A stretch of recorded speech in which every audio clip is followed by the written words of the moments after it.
So we're in year 2 of the John Gruden era, and in my opinion, this has to be the biggest win in the John Gruden era. I mean, going into London and beating a good Chicago Bears team, not to mention it was against Khalil Mack. I mean, that was something that was so hyped up, and for good reason. It was definitely a compelling storyline. And so for John Gruden, this honestly couldn't have worked out any better for him. Khalil Mack was, for the most part, a no factor throughout this game. Meanwhile, Josh Jacobs, the guy who he got from one of the draft picks that they got for Khalil Mack, absolutely went off. I'm not going to sit here and try to say, well, this means that the Raiders won the trade, just because you can't decide that over one game. I said at the time I like the trade from both teams' perspectives, and I still feel that way. But this video is not about Khalil Mack or about the trade or about John Gruden. This is a video about Josh Jacobs because Josh Jacobs had himself a fantastic day, and honestly, this is the type of games that we were expecting Josh Jacobs to have when he was drafted. I mean, he had 123 yards on just 16 carries, and he also had 2 touchdowns to go along with it. So definitely a dominant performance, and he helped in multiple different ways. It wasn't just the running game, he was also doing a pretty good job of pass catching, which is something that we kind of expected that he could do going in.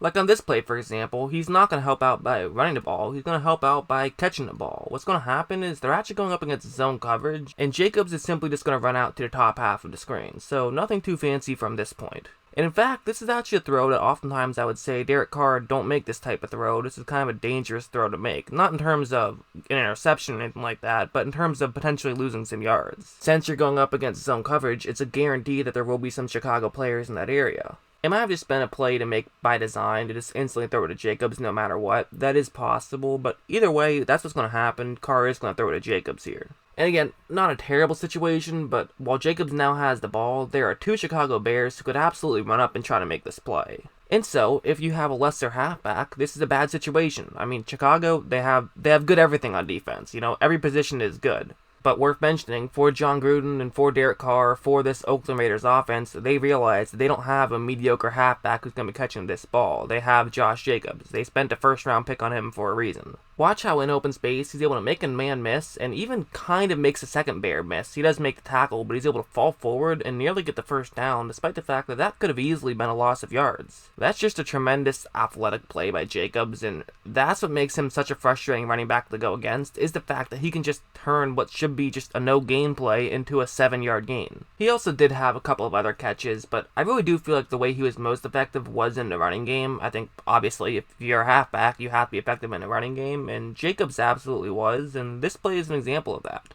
This is a key play, 3rd down and 1, and Jacobs is going to get the ball here, so this is where you need your halfback to come through and at least give you that 1 yard. If nothing else, get you a yard. And so for Oakland, here's how this play is going to work. They're going to have their left guard go out to block that Chicago Bear right there, and then they'll have the receiver actually come in to block the Bear edge rusher right over there. And in terms of the other 2 Chicago defenders that Oakland is going to have to keep an eye on who are in the second level, first Oakland's center is going to move up to block that Chicago player, and they're also going to pull their left tackle all the way over there, and he'll block the other one. Hopefully Jacobs can then just run behind him and pick up the first down. Everyone has to make their blocks, but if they do, this could be a relatively easy first down. However, that's oftentimes easier said than done. As you see right when this ball is snapped, a Bear is going to do a good job of getting around a block and potentially being able to make this tackle. But you know, it's tough. I mean, that's a hard play to make, especially Jacobs is a good halfback, so trying to make this tackle right on the line, he definitely has his work cut out for him, and it's probably not going to work out.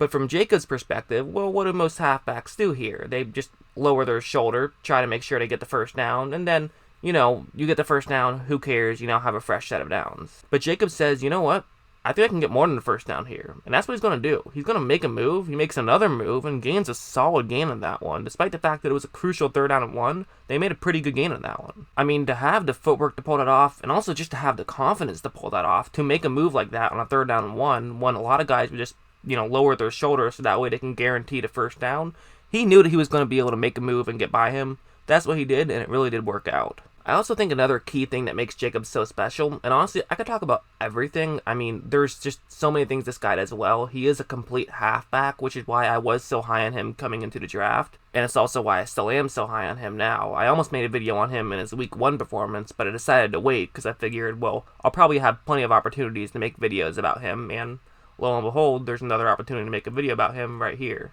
Anyways, one of the things I really do like about him is his acceleration. This guy gets up to a top speed quickly, and he's just a fast guy. Like, what's going to happen here is that he's going to run over there, run through the bottom half of the screen, and then the way the blocking is going to work is that the left guard and tackle will each double team that Chicago player, but then one of them is going to get off that double team and move up to block a linebacker, and then they're also going to have their fullback block the edge rusher right over there. But one thing you're going to notice is that because all of the Bears kind of pushed over to the bottom half of the screen, Jacobs is going to cut in here. He sees that there is kind of a gap in the middle. It's not exactly the way this play was supposed to work out. Really, he's supposed to run kind of closer to the numbers. However, just because Chicago did a pretty good job of setting the edge on that one, this now means that Jacobs, he's in a little bit of trouble. He's cutting to the inside, which isn't a bad thing, except for the one problem is that there are Chicago Bears who are unblocked on this play because they didn't have to account for the guys who are closer to the top half of the screen. They trust that, hey, Jacobs can outrun these guys who are going to be very far out of position. However, now that Jacobs had to mix things up a little bit and run closer to the middle of the field, this now means that he has less room to try to outrun these guys. However, that's not going to matter. Watch how he still was able to outrun them, just blows by all of them, and is able to get into the end zone for a touchdown. He's a really talented player. He's a really good young guy, and I think this guy, he's easily going to be a Pro Bowl halfback in my opinion at a certain point. I'm not sure if he'll get there this year, but at a certain point, this guy will be a Pro Bowl halfback. There's no doubt in my mind. I also love how he fits in this John Gruden system, and there's one more thing I love about him, and it's not necessarily just his talent. And another thing I really love about him is just the simple plays. I mean, a play like this, for example, first thing you'll notice is that the entire offensive line just has one-on-one matchups. I mean, all 5 offensive linemen and the tight end, just the one-on-one matchup right there. You've got the left tackle on both your guards and also a tight end who will be blocking the 4 Bears defensive linemen. And then you have your center and right tackle both moving up to block the linebackers who are in the area. And so for Jacobs, just find a hole and run through it. Pretty simple. This is about as basic as football gets right here. But what you're going to see is something you see a lot of times when teams try to run against the Chicago Bears defense. They're not going to be able to fully complete all of their blocks. It's really those 2 situations that I have in that square. There's actually 2 different situations going on right in that square I have. First, Oakland's center is getting low to try to block his assigned linebacker. However, it's going to realize that and try to get around him and actually do a pretty good job of doing that. And also their right tackle, Trent Brown, he's just not in position right now. Essentially what I'm saying is that both Bears linebackers did a good job of reading this play and clogging up gaps and not allowing themselves to be blocked. So for Jacobs, well, now what do? There's not really a window where you can run through. You're going to have to try to figure something out. There's several different things you could argue, but I know which one John Gruden would say.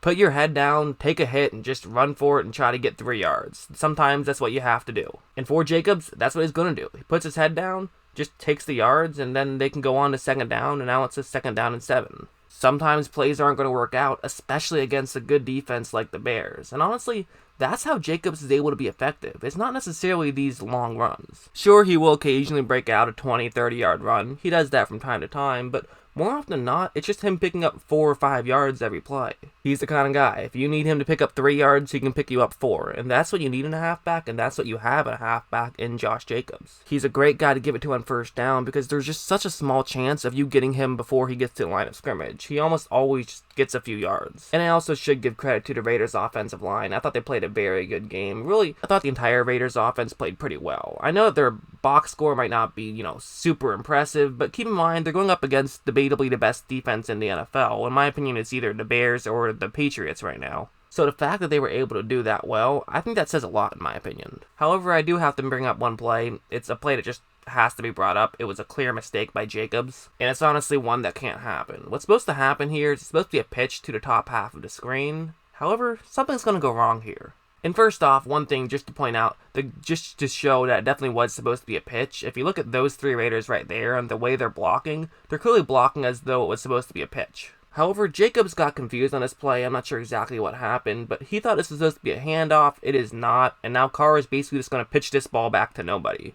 And even worse, I feel like Jacobs could have still gotten that ball. You have to fall on it at that point. He tried to scoop it up, but that's just a mistake. You have to fall on it at that point. So, just a bad play all around from Jacobs. It's something Peyton Manning always says. One botched handoff is one too many. And it's true. You can't let it happen.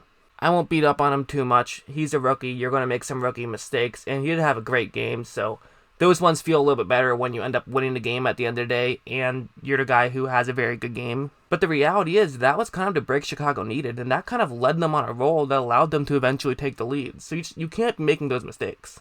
But all is well that ends well. Again, it's a mistake. Everyone who saw that play realized it was a mistake. Something he has to work on, but not the end of the world. So yeah, that's what I thought of Josh Jacobs' performance. I am personally happy to see that the Raiders have been doing pretty well. I thought all of the criticism they got last year was just so ridiculous. I mean, maybe some of their moves were kind of head scratchers, but I thought a lot of their moves were pretty smart, and they had a clear plan, and they were executing on that plan pretty well. I mean, I remember an ESPN broadcast in the Monday Night Football game when Booger McFarland said that the Khalil Mack trade would go down as the worst trade in NFL history. And honestly, that wasn't a courageous take. I mean, a lot of people were saying things like that. So the fact that at least it's proving that it wasn't a disaster for Oakland, I think probably means a lot for them. And again, I like the trade from both sides. I think it let Chicago kind of turn from being a good team into a championship caliber team. And I also think it gave the Raiders the tools to rebuild so they can be a championship caliber team, if not this year, then at least in the upcoming seasons. I do also feel like it's a bit unfortunate that Josh Jacobs, every time he gets talked about, he's going to get compared to Khalil Mack. I mean, that's just not really fair, those are big shoes to try to fill. But at the same time, he's doing a pretty good job of filling those shoes.